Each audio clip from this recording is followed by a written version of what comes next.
Hyper tension خود کوئی بیماری نہیں. ہائی بلڈ پریشر ہوتا ہے موسم کی تبدیلی سے، معدہ اور گردے کی خرابی سے یا کولیسٹرول سے.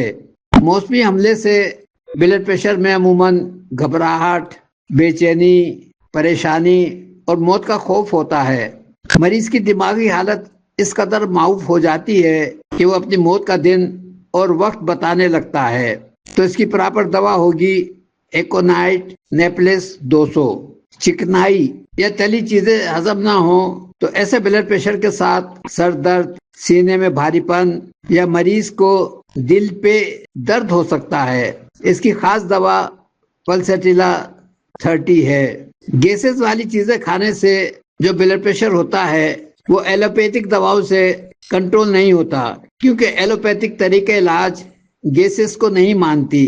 جب کسی مریض یا ان کے لواحقین ہائی بلڈ پریشر کنٹرول نہ ہونے کا مشورہ مانگتے ہیں تو میں فوراً لائکوپوڈیم 30 استعمال کا کہتا ہوں.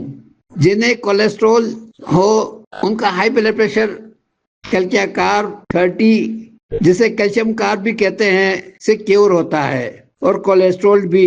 ایسے مریضوں کے عموماً پیٹ ٹھنڈے ہوتے ہیں، پوٹی کا پہلا حصہ سخت اور خشک ہو سکتا ہے.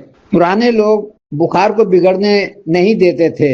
پرانا بخار یعنی ٹائیفائڈ معدے کو متاثر کرتا ہے. جلن، بدہضمی اور تفخیر سے سائسٹولک یعنی اوپر کا بلڈ پریشر زیادہ ہوتا ہے، جبکہ گردے کی خرابی سے ڈائسٹولک یعنی نیچے کا بلڈ پریشر. بلڈ پریشر کا کوئی بھی مریض اگر اس کا بخار چیک کرے یا تو 96 97 ہوگا یا 99 100 ہوگا، یعنی بخار ہی ہے. اس میں اگر کوئی انڈا کھاتا ہے اس کا کولیسٹرول بڑھ جاتا ہے. اسی مناسبت سے بلڈ پریشر تو ڈاکٹروں نے زردی کھانے پر پابندی لگا دی. بخار میں چکنائی ہضم نہ ہونے سے بلڈ پریشر کے لیے چکنائی کھانا بند کرا دیا. بخار میں جو غذائیں ہضم نہ ہوں یا بخار کو تیز کرے، اسی مناسبت سے بلڈ پریشر ہائی ہوتا ہے. ڈاکٹر کو بھی ہر وزٹ پر مریضوں کی بلڈ پریشر کی دوائیوں میں تبدیلی یا اضافہ کرنا پڑتا ہے، کیونکہ جب مریض آتا ہے تو اس نے مختلف غذا کھائی ہوتی ہے. ہر وزٹ پر وہ ایک جیسی غذا کھا کر نہیں آتا. اسی لیے ڈاکٹر بھی چڑھ کر کہتے ہیں کہ کھانا چھوڑ دینا، بلڈ پریشر کی دوا نہ چھوڑنا. ایک صاحب جو خود میڈیکل ریپ ہیں ایلوپیتھک دواؤں کے علاج کی غرض سے جب میرے پاس آئے تو انہوں نے بتایا کہ میں بلڈ پریشر کی 11 قسم کی دوائیں کھا رہا ہوں. خیر میں نے کیس ٹیکنگ کر کے پہلے نمبر پہ وائرابیت، دوسرے نمبر پہ یوریبیت، تیسرے نمبر پہ گیسز کی مناسبت سے لائکوپوڈیم 30 سلیکٹ کی. تقریباً 13-14 دن کے بعد اپنی مسز کو لے کر آئے جن کو 4 سال سے اولاد نہیں ہو رہی تھی. تو انہوں نے بتایا کہ آپ کی دواؤں سے میری بلڈ پریشر کی 11 کی 11 دوائیں چھوٹ گئی ہیں ایک ہفتے کے اندر اندر. حیرت ہے کہ ایلوپیتھک ڈاکٹروں نے اس کو کیوں ہوا بنا رکھا ہے، بخار کو مائنڈ کیوں نہیں کرتے، یا بخار میں جو لوگ مختلف غذائیں کھاتے ہیں اس کو کیوں نہیں سمجھتے، جس سے ان کا بلڈ پریشر ہائی ہوتا ہے اور انہیں دوائیں بدلنی پڑتی ہیں. جب مجھ سے کوئی مشورہ مانگتا ہے کہ ہمیں بلڈ پریشر ہو رہا ہے تو میں سب سے پہلے یہی پوچھتا ہوں کہ آپ نے کھایا کیا، یا آپ کو بخار ہے تو اس کی مناسبت سے آپ بخار کا علاج کرا لیں. بلڈ پریشر خود کوئی بیماری نہیں ہے، اس کو ہم سب کو سمجھنا چاہیے.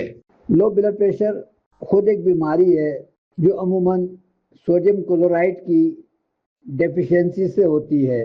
گرمیوں میں زیادہ پسینے آنے سے یا پرانے بخار میں ٹھنڈے پسینوں سے جو نمک یعنی سوڈیم کلورائڈ کی کمی ہوتی ہے، پرانے لوگ شکنجی بنا کر، لسی میں نمک ڈال کر، تربوز پہ نمک ڈال کر یہ سوچ کر استعمال کرتے تھے کہ جو پسینوں سے نمک کی کمی ہوئی ہے اسے پورا کرنا ہے. نئی جنریشن کو نمک کھانے سے ڈرا دیا گیا ہے، جبکہ نمک کی کمی سے کچھ بیماریاں جنم لیتی ہیں، مثلا گھٹنے کی ہڈی پہ گیپ آنا، لو بلڈ پریشر ہو جانا، ڈینگی فیور. پلیٹلیٹس کے لیے سوڈیم کلورائڈ کے ڈرپس لگوانے پڑتے ہیں، لیکن لو بی پی کا مرض پھر بھی کیور نہیں ہوتا. اس کی پراپر دوا ہے نیٹرم پاس 200. لو بلڈ پریشر کے علاج کے لیے پہلے بخار کو مائنڈ کرنا پڑے گا. بی کیو، کریلی، بارابیت، تینوں میں سے کوئی ایک کمبینیشن سلیکٹ کریں. 15 منٹ یا آدھے گھنٹے کے بعد گردے کا یوری بیت دن میں 3 دفعہ یا 4 دفعہ دے دیں.